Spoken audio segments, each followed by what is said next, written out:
Welcome back to South Florida Real Estate Update, and I'm delighted to welcome back Jim Cioffi, the Juris Doctor. Nice to see you again, Kurt. Does not have his stethoscope today for various reasons, but he's still the heartbeat of the legal profession. Jim, we ask you here today to talk about homesteading in Florida. Most of us think of homesteading just as a tax break, but it has legal ramifications as well. Yes, especially with regard to judgments.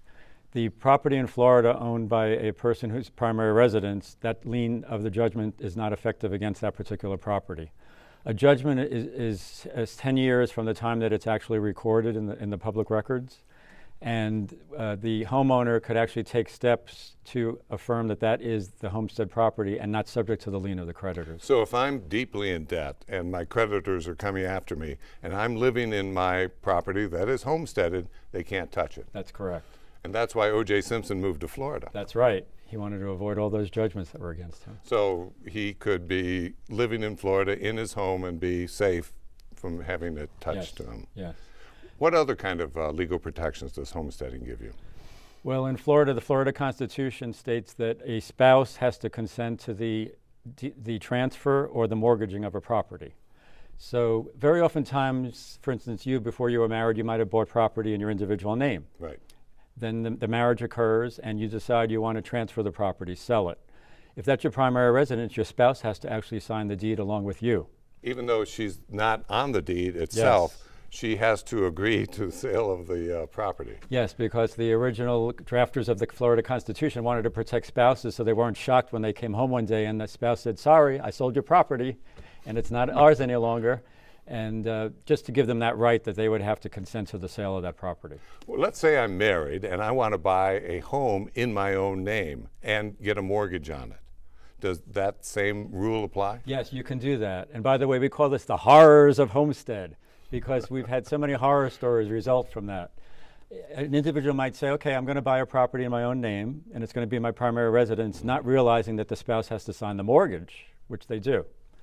If you happen to be in a state where you're separated from your wife or getting a divorce, you might not realize that that disgruntled spouse has to also sign the mortgage at the time you close on that transaction, as long as you're married. So we recently had a closing that had to be postponed a month because the wife refused to sign the mortgage until the divorce became final. We could finally close. So that's one of those horrors of homestead stories. So the legal concept here is that if I have a big debt before I'm married, say $10,000, after I get married, my spouse isn't automatically $5,000 in the hole. That's correct.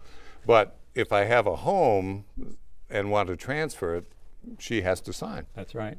And we also had an interesting story, cultural differences. We're having a lot of Asians and others coming into the marketplace. Yeah. So we had a gentleman from Thailand obtaining a mortgage, and we told him, you'll have to have your spouse sign the mortgage. He said, my Thai wife or my American wife? Fortunately, we found out the American wife was the legal wife, the Thai wife, which is the ceremonial wife, so we only had the one wife sign the mortgage. Any other stories about homesteading? You must run into a lot of messes. Well, we do. There was a sale recently where the parties were getting divorced. It usually happens in situations where the parties are in a state of separation or divorce, when the party thinks they can just sell the property without the other spouse's consent. But this gentleman actually put the property on the market, not even thinking that his spouse would have to sign the documents.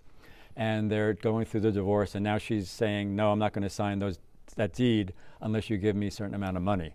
So she's holding it over his head that he has to pay her some money before she'll sign the deed.